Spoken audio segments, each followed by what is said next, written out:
about the Michaelis-Menten equation and how we derive it. So let's start. Michaelis-Menten equation को समझने के लिए उसका डेरिवेशन कैसे हुआ है, कैसे हमने इसको डिराइव किया है, and what are the reaction conditions and how the reaction proceeds further, that understanding of that is very important. ठीक है, तो हम पहले रिएक्शन देखेंगे, कौन सी रिएक्शन के लिए होता है Michaelis-Menten इक्वेशन और उसमें क्या क्या assumptions होते हैं और हम फिर कैसे इसको डिराइव करते हैं. लास्ट क्लास में हमने पढ़ा था एंजाइम्स के बारे में, एंजाइम्स का क्लासिफिकेशन और नोमेनक्लेचर. एंजाइम का रिएक्शन मैकेनिज्म भी हमने पढ़ा था कि किस तरीके से एंजाइम्स कैटलाइज करते हैं एक रिएक्शन को. In today's session we will be studying the Michaelis-Menten equation, जो कि ये बताता है कि at some point of time, at certain point of time किसी रिएक्शन का वेलोसिटी कितना है, based on amount of substrate present and based on what is the Michaelis-Menten constant for that particular equation. Okay, so let's start. Okay, तो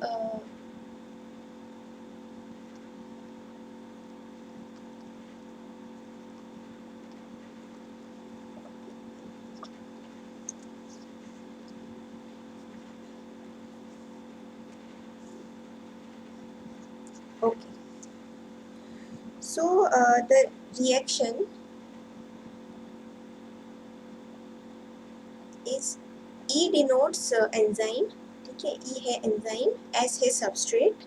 ठीक है, और this is the forward and this is the reverse reaction. forward reaction के लिए constant है K1 और reverse reaction के लिए constant है K-1. E और S जब react करते हैं तो ट्रांजिशन स्टेट बनाते हैं जिसमें कि ES कॉम्प्लेक्स बन रहा है, एंजाइम सबस्ट्रेट कॉम्प्लेक्स बन रहा है, और फिर ये कॉम्प्लेक्स अनस्टेबल होता है और it quickly breaks down into enzyme and product. जैसे कि एंजाइम्स की प्रॉपर्टी होती है कि enzymes remain unaltered, unaffected after the reaction. तो यहाँ पर आप देखिए एंजाइम वैसा का वैसा है और सबस्ट्रेट जो है वो प्रोडक्ट में कन्वर्ट हो गया. ओके, तो विद टाइम, टाइम के साथ साथ सबस्ट्रेट कैसे वेरी करेगा, सबस्ट्रेट डिक्रीज होता जाएगा और प्रोडक्ट इंक्रीज होता जाएगा, और जो एंजाइम सबस्ट्रेट कॉम्प्लेक्स है वो इंक्रीज होगा, फिर after some point of time it becomes stable. Why it will become stable? Because the rate of dissociation of ES will be equal to rate of formation of ES complex. ठीक है, तो हम इसको इस graph के जरिए समझ सकते हैं.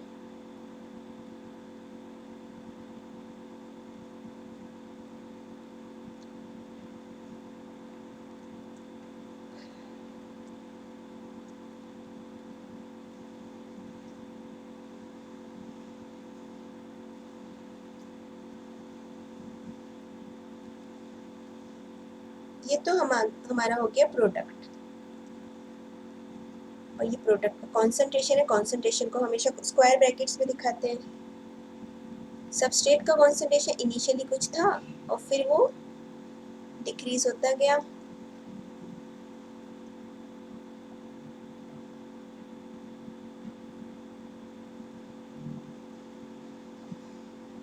ये है हमारा सबस्ट्रेट, और जो एंजाइम सबस्ट्रेट कॉम्प्लेक्स है वो कैसे वेरी करेगा,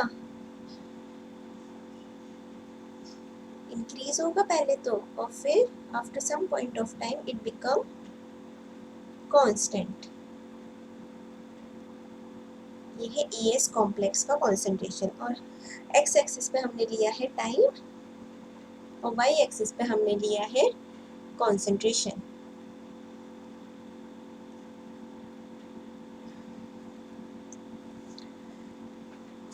ठीक है, अब स्टेडी स्टेट क्या होती है? Steady state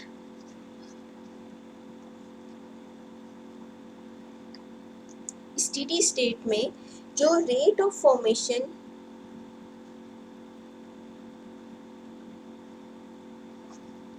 of ES will be equal to 0. Rate of change of concentration of ES will be equal to 0. तो ये जो स्टेट आ गई है यहाँ पर, ये है स्टेडी स्टेट. और स्टेडी स्टेट एजम्पशन क्या होता है? Rate of change of concentration of ES is equal to 0. It is constant. ES concentration is constant at a particular point of time. ठीक है, तो अब हम दो चीज़ें लेंगे. Rate of formation of ES, rate of formation of ES complex. ठीक है, तो which is also equal to DES by DT.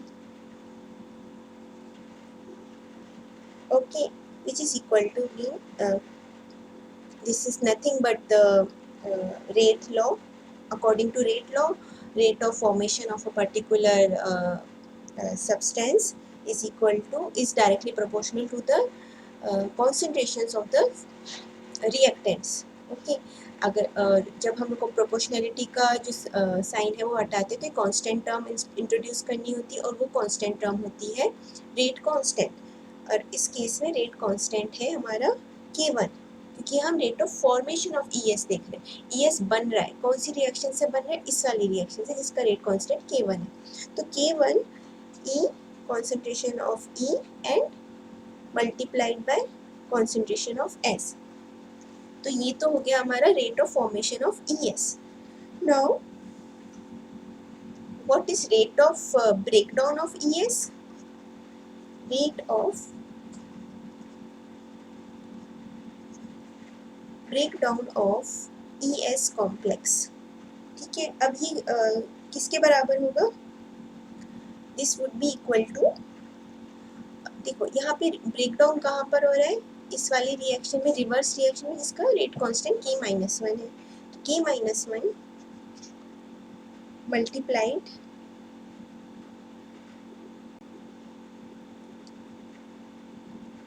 Concentration of reactant, मतलब कि यहाँ पे रिएक्टेंट जो है कॉन्सेंट्रेशन वो ES का हम लेंगे, क्योंकि ES से स्टार्ट हो रहा है. ऑल्सो एक दूसरी तरीके से भी ES का ब्रेकडाउन हो रहा है, और वो कौन सा वाला रिएक्शन है? जब ES complex is getting converted into enzyme plus product, इसमें भी ES का ब्रेकडाउन हो रहा है. तो जो total rate of breakdown of ES होगी वो इन दोनों का सम हो, plus K2 ES.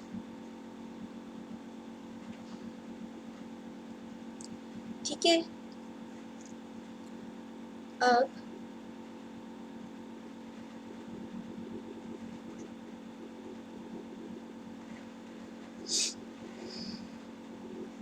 at steady state what will happen? हमने जैसे कि अभी पढ़ा था कि स्टेडी स्टेट अजम्पशन है, जो कि कहता है कि at a certain point of time rate of change of concentration of ES is 0. It is ES concentration is constant. So it means that rate of formation of ES is equal to rate of breakdown of ES. Okay, so जितनी rate से वो बन रहा है उतनी ही rate से वो breakdown भी होगा. ठीक है, तो at steady state it would be, I will change the slide. Steady state पे rate of formation of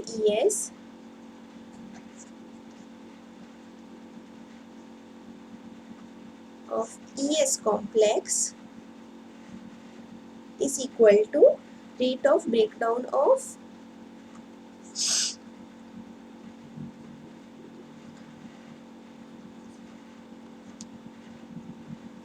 ES complex. Okay, अब हमने दोनों इक्वेशंस निकाल ली थी. Rate of formation of ES इतना होता है और rate of breakdown of ES इतना होता है, तो इन दोनों को हम इक्वल कर देंगे. K1 concentration of E concentration of S equal to K-1 concentration of ES plus K2 concentration of ES. अब here यहाँ पर जो E है, ये E क्या है? यहाँ पे E है at certain point of time enzyme का कॉन्सेंट्रेशन कितना है। तो किसी भी पॉइंट ऑफ टाइम पे एंजाइम का कॉन्सेंट्रेशन कितना होगा? तो कुछ एंजाइम फ्री एंजाइम की तरह प्रेजेंट है और कुछ एंजाइम कॉम्प्लेक्स की फॉर्म में प्रेजेंट है, इजंट इट? कुछ एंजाइम ES कॉम्प्लेक्स की फॉर्म में प्रेजेंट है और कुछ फ्री है, ठीक है। तो जो फ्री वाला है वो है टर्म E यहाँ पर, ठीक है। तो सपोज ET है टोटल एंजाइम, तो जो E होगा वो कितना हो जाएगा?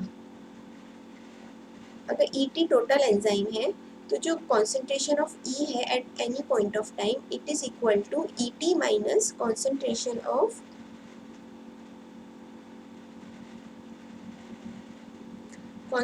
ऑफ ES, ठीक है। किसी पॉइंट ऑफ टाइम पे कॉन्सेंट्रेशन कितना है एंजाइम का वो कैसे निकालते हैं? टोटल एंजाइम का concentration minus enzyme substrate complex का कॉन्सेंट्रेशन। ओके, अब ये वाली टर्म को हम पुट कर देंगे इस वाली इक्वेशन में, ठीक है। तो K1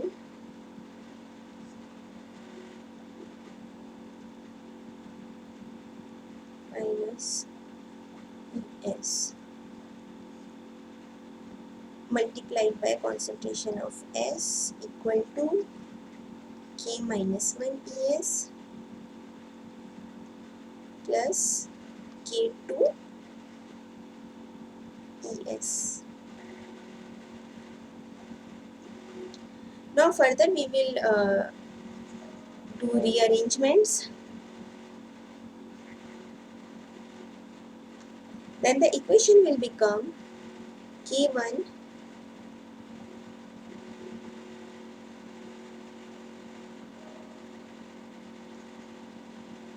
ES को हमने यहाँ पे कॉमन ले लिया है, ओके। और जो मिडिल ब्रैकेट है उसके अंदर आ जाएगा K1 S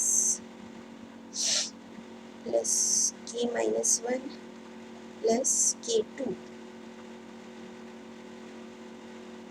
ठीक है। अब इस पूरी इस दोनों साइड पे हम डिवाइड करेंगे with K1, divide by K1 से डिवाइड करेंगे तो क्या हो जाएगा? ET S which will be equal to ES तो कॉमन था ही, and then middle bracket K1 से K1 कट हो गया और इसके नीचे K1 आ गया plus K minus 1 plus K2 divided by K1।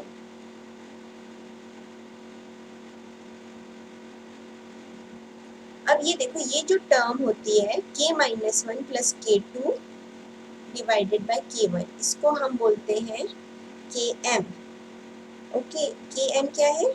Michaelis Menten constant. ये कांस्टेंट है क्योंकि सारी तीनों टर्म कांस्टेंट्स है इसमें, और इस तरीके के अरेंजमेंट ऑफ कांस्टेंट टर्म्स को हम बोलते हैं माइकलिस मेंटन कांस्टेंट। अब देखो,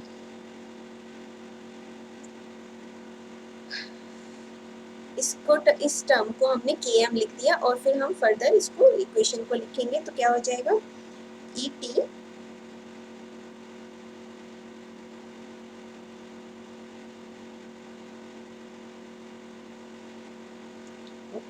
ETS equal to ES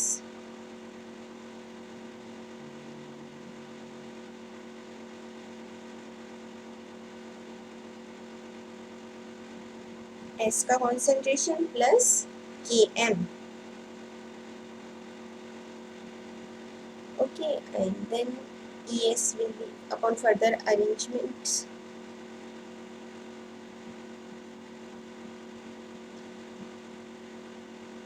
ETS divided by S plus Km,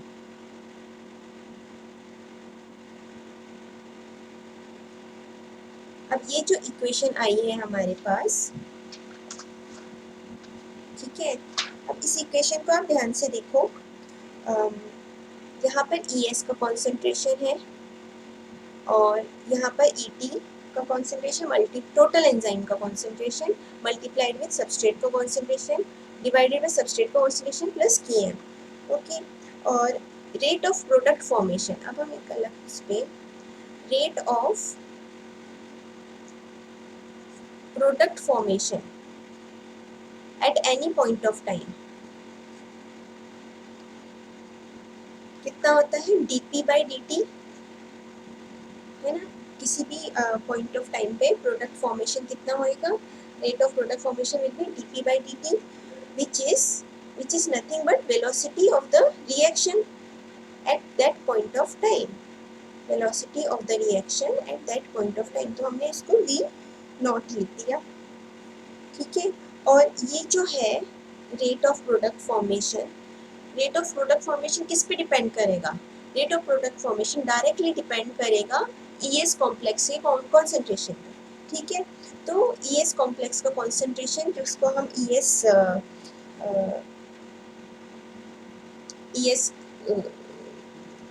की कॉन्सेंट्रेशन से डिनोट करते हैं इन द स्क्वायर ब्रैकेट्स, ठीक है। तो it will depend on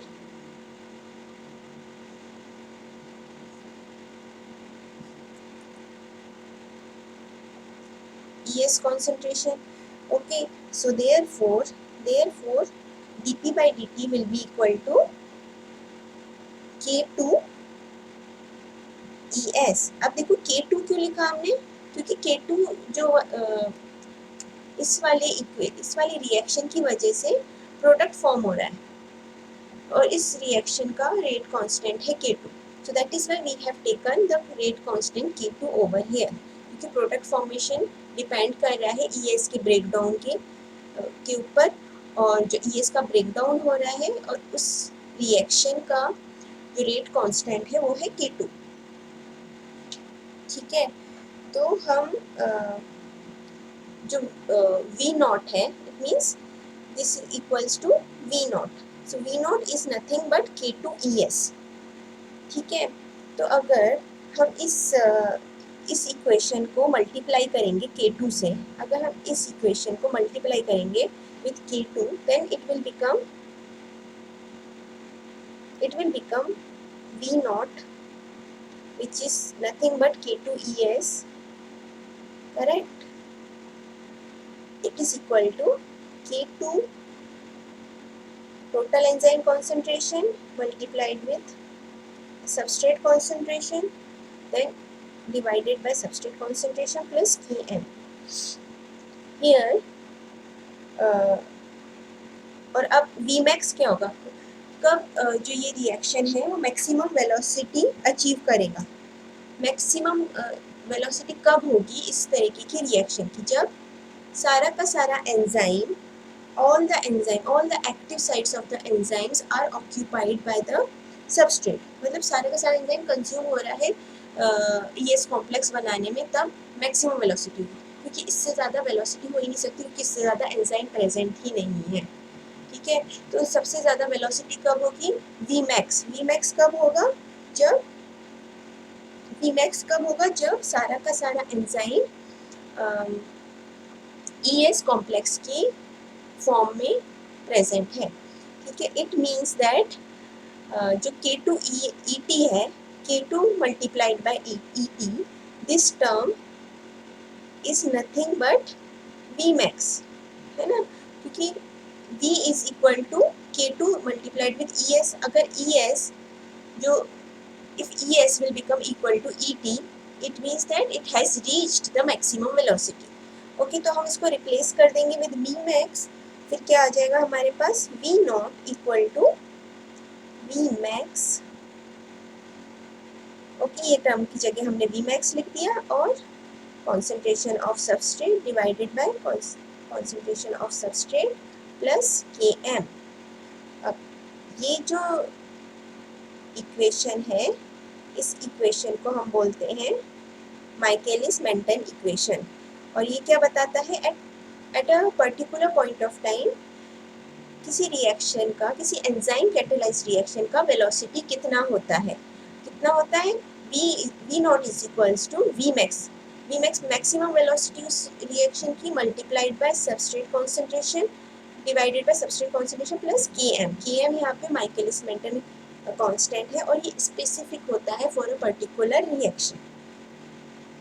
okay, so that's all for today. ये हमारा डेरिवेशन था। In the next class we will be studying about the various types of inhibitions, enzyme inhibitions, और उनको हम Michaelis Menten equation से कैसे डिराइव कर सकते हैं। Okay, so thank you for attending the class, and those who are not on the currently on the plus on Unacademy Plus, तो उसके लिए क्योंकि मैं अभी Unacademy Plus पे लाइव पढ़ाती हूँ और all of these things are covered in detail in the plus classes, तो आप अगर सीरियसली प्रिपेयर कर रहे हो एग्जाम्स के लिए तो अभी सब्सक्राइब करो Unacademy Plus पे और ज्वाइन करो मेरी लाइव क्लासेस, जिसमें मैं प्रिपेयर करा रही हूँ सारे एंट्रेंस एग्ज़ाम्स के लिए, आपकी ग्रेजुएशन के एग्ज़ाम्स के लिए, और साथ साथ आपकी फर्दर जो आप आगे जाके पढ़ोगे एमएससी में भी, उसमें उसके लिए भी आपके लिए एक फाउंडेशन तैयार हो रहा है। ठीक है, तो सब्सक्राइब करने के लिए आपको क्या करना होगा, ऐप डाउनलोड करो और फिर आईआईटी जैम पर जाना है आपको, क्योंकि मैं आईआईटी जैम कैटेगरी में पढ़ा रही हूँ और इसमें सारे एमएससी एंट्रेंस एग्ज़ाम्स इंक्लूडेड है, जेएनयू इंक्लूडेड है, बीएचयू, डीयू, हैदराबाद यूनिवर्सिटी, सारे जो भी ऑल इंडिया लेवल के एग्ज़ाम्स होते हैं for masters and MSc course, उसके लिए मैं प्रिपेयर करा रही हूँ। तो आईआईटी जैम में जाओ, फिर जाओ प्लस सब्सक्रिप्शन पे। ठीक है, वहाँ पर आप जाएंगे तो आपको मिलेगा अलग अलग प्लान्स। ठीक है, 1 मंथ का, 3 मंथ्स, 6, 12 एंड 24 मंथ्स का, तो अलग अलग प्लान्स मिलेंगे। और जितने ज़्यादा टाइम का आप प्लान लोगे उतना ही आपको फ़ायदा होगा, क्योंकि पर मंथ का जो चार्जेस है वो ज़्यादा मंथ के प्लान में बहुत कम आ जाता है, ऑलमोस्ट हाफ हो जाता है 1 मंथ के प्लान की कंपैरिजन में। तो आप ज़्यादा टाइम का लो, और ज़्यादा टाइम के में एक और फ़ायदा ये है कि आप जब रेफरल कोड यूज़ करोगे तब आपको 10% का डिस्काउंट मिलेगा। तो ये सिर्फ पहली बार में मिलता है, तो आप अगर पहली बार में ही ज़्यादा टाइम का ले लोगे सब्सक्रिप्शन तो आपको बहुत ज़्यादा बेनिफिट मिल जाएगा। तो जब आप प्लस सब्सक्रिप्शन में जाओगे, ये सब प्लान्स देखोगे, तो उसमें सबसे नीचे एक बॉक्स होगा जिसमें आपको रेफरल कोड एंटर करना होगा, और वो रेफरल कोड है वसुधा9। ये रेफरल कोड एंटर करते ही आपको डिस्काउंटेड प्राइस दिखने लगेंगे। कितना परसेंट, 10% डिस्काउंट।